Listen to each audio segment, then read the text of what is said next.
नमस्कार मित्रों, मैं हूं डॉक्टर हरिनिवास। चैनल का नाम है संस्कृत साहित्य एवं संस्कृति। महाभारत की श्रेष्ठ कथाएं चल रही हैं, आनंद लीजिए।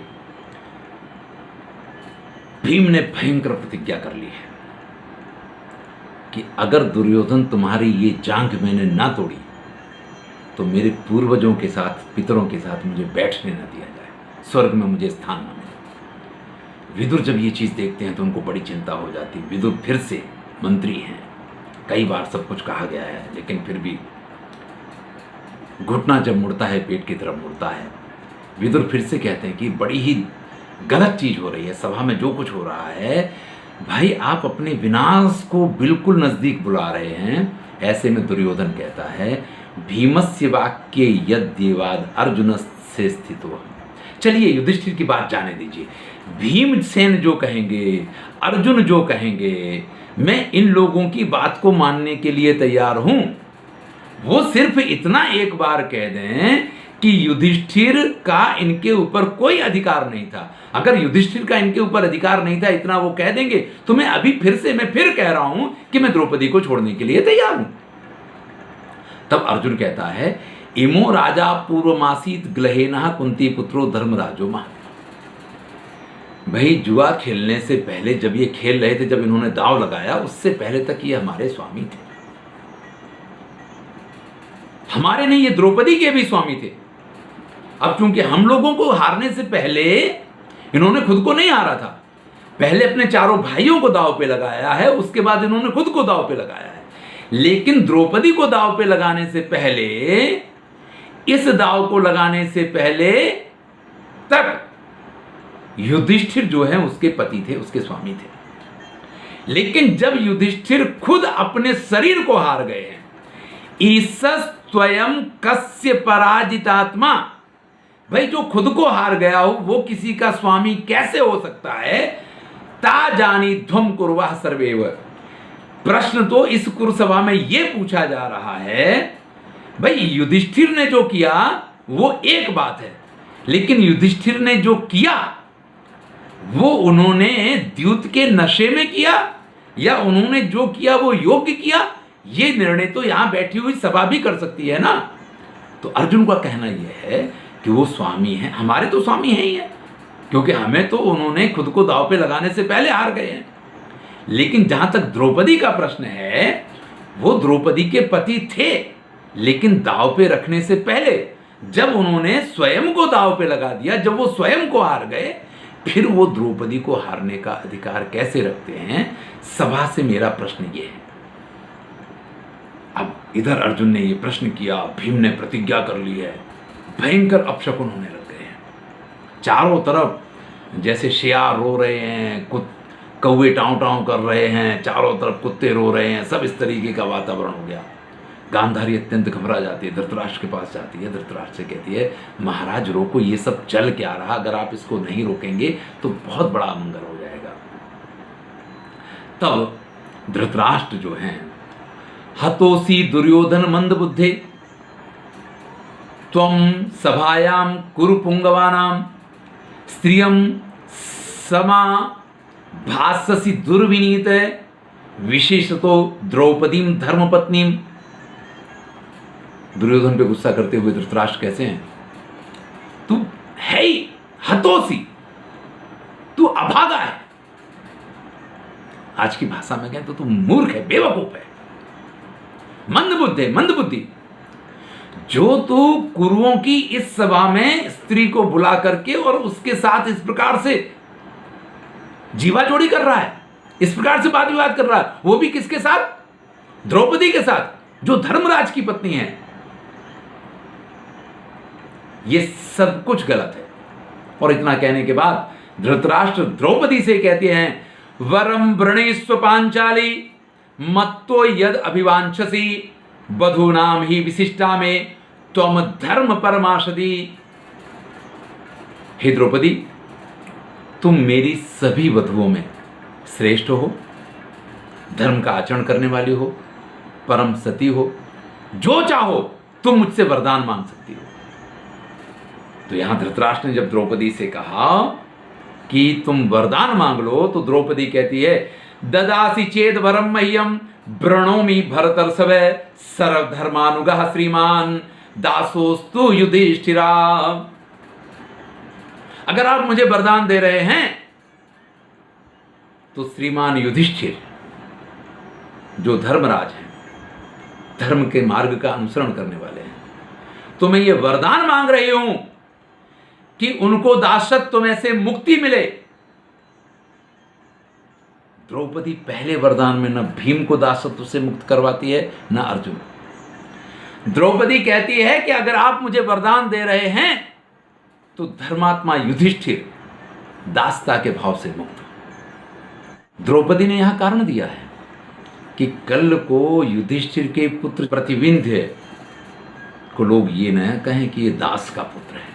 इसलिए मैं चाहती हूं कि युधिष्ठिर जो धर्मराज हैं सबसे पहले वो जो है दासता से मुक्त हों।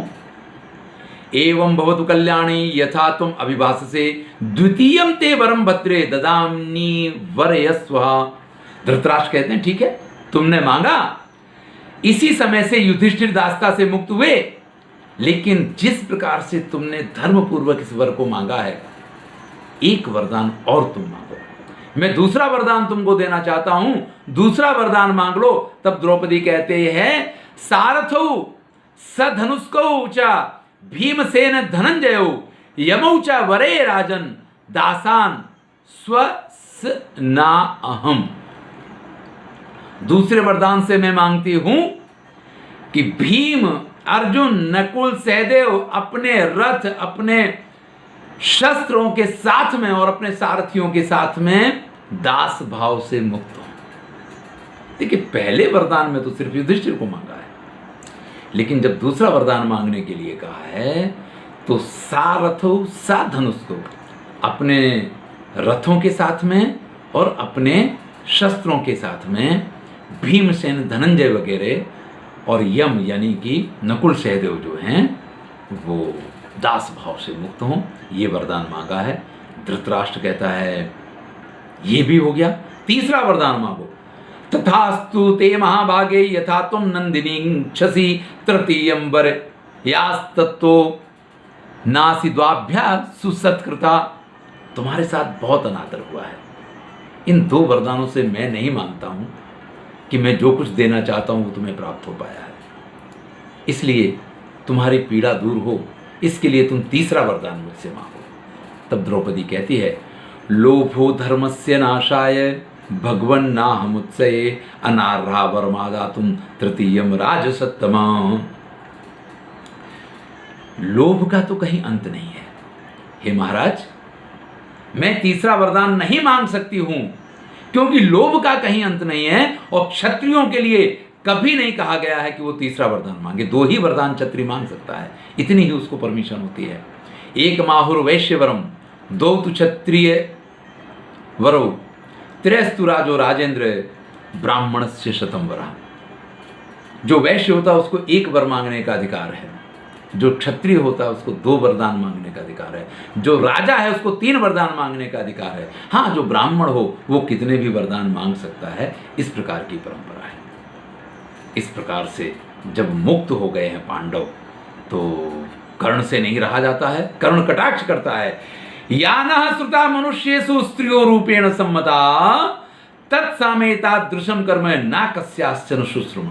भाई, आज तक नहीं सुना, आज तक नहीं देखा कि पुरुष स्त्री बने रहे हों और स्त्रियों ने पुरुष के समान उनको छुड़ा लिया हो।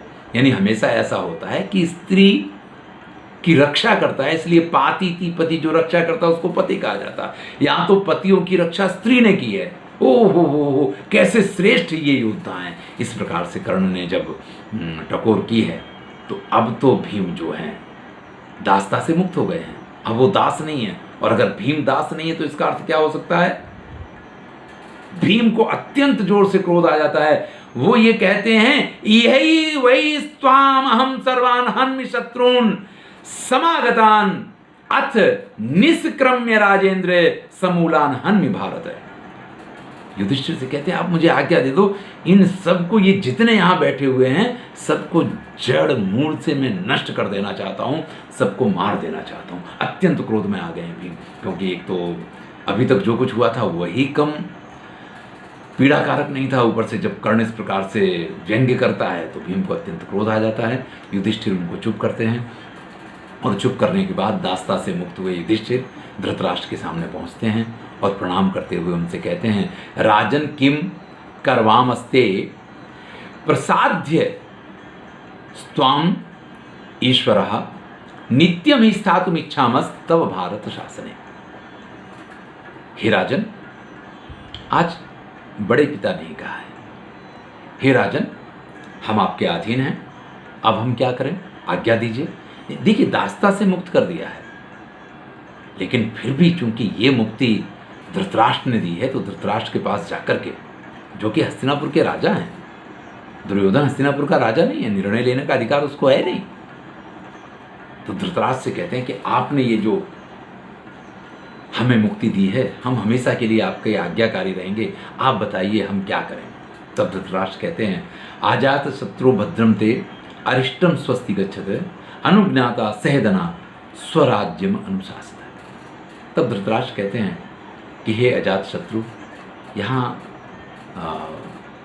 जानबूझ के इस विशेषण को दिया गया है, हे अजात शत्रु जिसका कोई दुश्मन पैदा नहीं हुआ, ऐसे आप हैं, आप यहाँ से अपने राज्य में वापस जाइए, आपका राज्य, आपका धन कोष, जो कुछ भी आप हारे थे सब कुछ आपको दिया जाता है, आप शांति से जाकर के अपने राज्य का, अपनी प्रजा का आनंद के साथ पालन कीजिए।